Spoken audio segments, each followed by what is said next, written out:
नतीजे बताएगा जैसा मोदी जी चाहेंगे। लेकिन आज की तारीख में देखिए मामला यहां पलट गया है। वही दिग्विजय सिंह जी न्यूज से जुड़े थे और वो कह रहे थे कि नहीं नहीं ये तो जनादेश सामने आया है। उन्होंने कहा कि हाँ ईवीएम कभी कभी गड़बड़ी करता है। बिल्कुल। और देखिए मेहमानों का एक बड़ा पैनल भी हमारे साथ स्टूडियो में मौजूद है, उनका भी रुख करेंगे। लेकिन उससे पहले मध्य प्रदेश से एक बड़ी खबर आ रही है। टीकमगढ़ से बीजेपी ने अपनी सीट को जीत लिया है। बीजेपी के वीरेंद्र कुमार यहां से जीते हैं।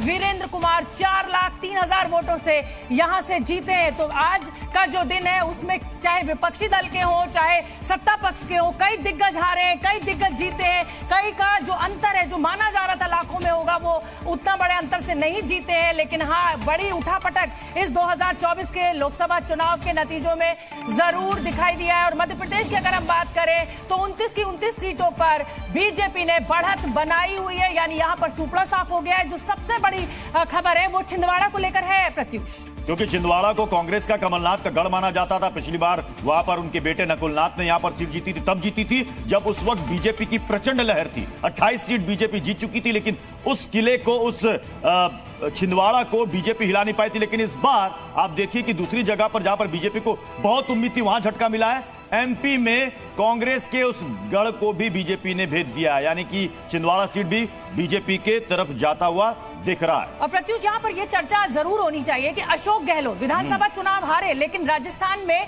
बहुत अच्छा प्रदर्शन कांग्रेस ने किया है। उधर मध्य प्रदेश कमलनाथ का गढ़ कहा जाता था, मध्य प्रदेश की जिम्मेदारी कमलनाथ के ऊपर थी। आप विधानसभा चुनाव जिता नहीं पाए, लोकसभा चुनाव में आपका इतना खराब प्रदर्शन, जो आपके खुद के बेटे की सीट है नकुलनाथ की, वो आप नहीं बचा पाए। कहीं ना कहीं कांग्रेस को भी अब एक नई रणनीति के साथ अपने इन पुराने नेताओं को के लिए सोचना होगा और आगे बढ़ना होगा। समाजवादी पार्टी के कपिल श्रीवास्तव हमारे साथ जुड़े हुए हैं, लेकिन उससे पहले मुकेश केजरीवाल जो कि स्टूडियो में मेरे साथ मौजूद हैं। मेरे साथ यहां पर फिरोज बख्त साहब मौजूद हैं, मेरे साथ यहां पर। दोस्तों आज की बड़ी खबर निकल कर आ रही है। लोकसभा में चुनाव में कौन बनेगा बीजेपी, कौन बनेगा प्रधानमंत्री। दोस्तों बीजेपी ने बना रखी है 3 सीटों में बहुत ज़्यादा पकड़। दोस्तों यूपी से बीजेपी निकल चुकी है, गुजरात से बीजेपी निकल सकती है, कांग्रेस की होने वाली है, कांग्रेस हार सकती है। दोस्तों क्या बताएं।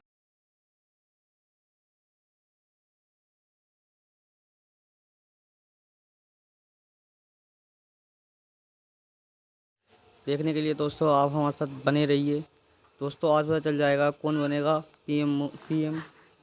दोस्तों प्रधानमंत्री कौन बनेगा पता नहीं है। आज देखते रहिए हमारे साथ फुल वीडियो देखिए दोस्तों, पता चल जाएगा। लास्ट तक देखिए वीडियो, पता चल जाएगा कौन बनेगा आज का प्रधानमंत्री।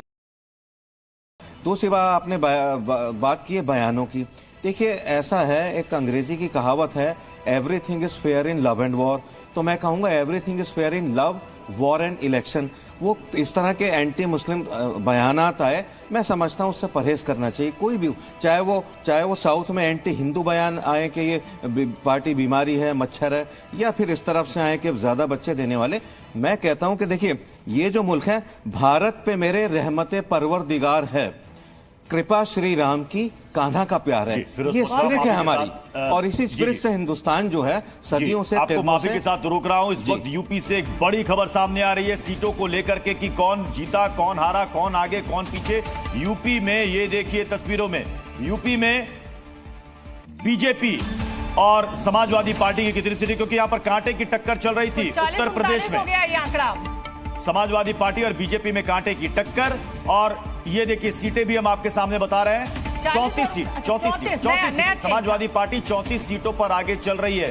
कहां बीजेपी कह रही थी 70 प्लस, यूपी में बीजेपी 35 सीटों पर आगे है। बहुत ही कांटे का मुकाबला किया है। 5वीं बार लगातार जिताने का मैं हमीरपुर संसदीय क्षेत्र की जनता का आभार प्रकट करता हूं, भारतीय जनता पार्टी के कार्यकर्ताओं का जिन्होंने दिन रात एक करके मेहनत की, और माननीय प्रधानमंत्री नरेंद्र मोदी जी जिनके नेतृत्व में हमने 10 साल इस देश को आगे बढ़ाया है और देश ने एक बार फिर मन बनाया है। कार्यकर्ता को दूंगा जिन्होंने पार्टी की इस विपरीत परिस्थिति में पार्टी को धैर्य के साथ संभाले रखा। सबसे बड़ा श्रेय मैं मेरी मां को दूंगा, जिन्होंने इस विपरीत परिस्थिति में एकदम ढाल बनकर मेरे साथ, मेरे पार्टी के साथ वो मजबूती से वो खड़ी रहीं। पार्टी के हर एक कार्यकर्ता को हिम्मत, हौसला और उनका मनोबल वो बढ़ाती रहीं।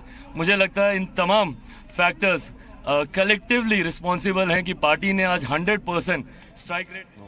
तो प्रत्युष, चिराग पासवान जैसा कि आप बता भी रहे हैं कि 5 सीटों पर चिराग पासवान की पार्टी जो है उसने बढ़त बनाई हुई है, लेकिन बहुत उलटफेर वाला ये लोकसभा के नतीजे रहे हैं। हमारे साथ कर्नाटक से इस समय एक बड़ी खबर आ रही है, वो अपने दर्शकों को पहले बता देते हैं और फिर मेहमानों का रुख करेंगे। कर्नाटक से बड़ी खबर क्या है, ये देखिए स्क्रीन पर। गुलबर्ग से कांग्रेस ने चुनाव यहां पर जीत लिया है। यहां पर इस बार जेडीएस जो है वो बीजेपी के साथ मिलकर चुनाव लड़ी थी। कांग्रेस के राधाकृष्ण ने ये सीट जीती है।